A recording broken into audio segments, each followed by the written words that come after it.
എൻ്റെ അച്ഛൻ പലതവണ പറയുന്നത് കേട്ട ഒരു കഥയാണിത്. പണ്ടൊരു മഹാനോട് ഒരാൾ ചോദിച്ചു അത്രേ, നിങ്ങളുടെ കയ്യിൽ ഒരുപാട് കാശുണ്ടെങ്കിൽ നിങ്ങൾ എന്ത് ചെയ്യുന്നു?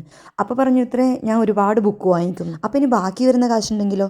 അപ്പോൾ അദ്ദേഹം പറഞ്ഞു, ബാക്കിയുണ്ടെങ്കിൽ അതുകൊണ്ടും ഞാൻ ബുക്ക് വാങ്ങിക്കും. ഇതിപ്പോൾ എൻ്റെ വായനാശീലം വളർത്തിയെടുക്കാൻ വേണ്ടി അച്ഛൻ വെറുതെ പറഞ്ഞതാണോ എന്നൊന്നും എനിക്കറിയില്ല. എന്തായാലും അച്ഛൻ പറഞ്ഞതിൻ്റെ അർത്ഥം മനസ്സിലാക്കാൻ എനിക്ക് ഒരുപാട് സമയമെടുത്തു. അപ്പോൾ ഇപ്പം ഞാനുള്ളത് ലോകത്തിലെ തന്നെ one of the most beautiful book ഷോപ്പിലാണ്, വെനീസിലെ ലിബ്രറിയ അക്വ ആൾട്ട. ഇതെങ്ങനെയാണ് ബ്യൂട്ടിഫുൾ ആവുന്നതെന്ന് വെച്ചാൽ ഇവിടെ ഓരോ ബുക്കുകളും അറേഞ്ച് ചെയ്തിരിക്കുന്നത് പഴയ ബാത്ത് ടബിലും അല്ലെങ്കിൽ പഴയ ബോട്ടിലും, വെനീസല്ലേ പഴയ ഒരുപാട് ബോട്ടുകളിലൊക്കെയാണ് പ്രത്യേകം സെഷനാക്കി ബുക്കുകൾ അറേഞ്ച് ചെയ്തിരിക്കുന്നത്. ഇത് കണ്ടോ, ബോട്ടിനകത്തും ബാരലിനകത്തൊക്കെയാണ് ബുക്സ് അറേഞ്ച് ചെയ്തിരിക്കുന്നത്. ഇറ്റലി ആയതുകൊണ്ട് തന്നെ എന്തായാലും ഇറ്റാലിയൻ ലാംഗ്വേജിലുള്ള ബുക്കുകളാണ് കൂടുതലുള്ളത്.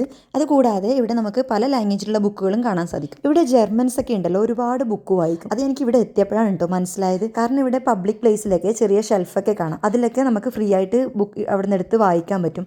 അതുകൂടാതെ സ്കൂളിലൊക്കെ ലൈബ്രറി വാൻ വന്ന് കുട്ടികൾക്ക് വേണ്ടത്ര ബുക്ക് കൊടുക്കും. 1 2 അല്ല 10 20 ബുക്സ് ഒരുമിച്ച് വീട്ടിലേക്ക് കൊണ്ടുവരാനൊക്കെ പറ്റും. പിന്നെ ഇവിടെ കണ്ട ഏറ്റവും ഇൻട്രസ്റ്റിംഗ് ആയിട്ടുള്ള മറ്റൊരു കാര്യമാണ് ഈ പഴയ ബുക്സ് ഒക്കെ കൊണ്ടുണ്ടാക്കിയ ഈ സ്റ്റെയർ കേസ്.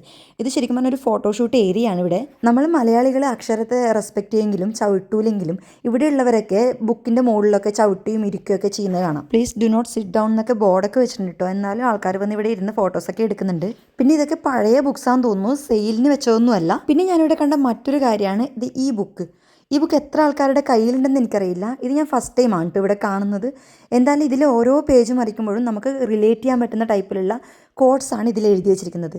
ഞാൻ അപ്പോൾ തന്നെ ആമസോണിൽ സെർച്ച് ചെയ്തു. അപ്പോൾ ആമസോണിലുണ്ട്. അതുകൊണ്ട് തന്നെ പെട്ടെന്ന് എനിക്ക് ഇടിപിടി വാങ്ങിക്കാൻ പറ്റാത്തതുകൊണ്ട് തന്നെ ഞാൻ ഇവിടുന്ന് സ്കിപ്പായി വന്നു. എങ്കിലും ഇത് നല്ലൊരു ബുക്കായിട്ടാണ് എനിക്ക് തോന്നിയത്.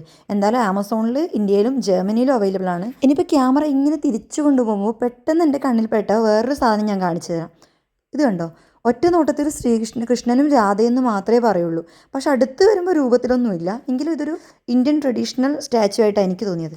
അപ്പോൾ വെനീസ് വരുന്നവരാണെങ്കിൽ വിസിറ്റ് ചെയ്യാൻ പറ്റിയ നല്ലൊരു പ്ലേസ് ആണ്. അപ്പോൾ നിങ്ങൾക്ക് വായിക്കാൻ ഇഷ്ടമുള്ള ഫേവറേറ്റ് ബുക്ക് ഏതാണെന്ന് കമൻറ്റ് ചെയ്യണേ.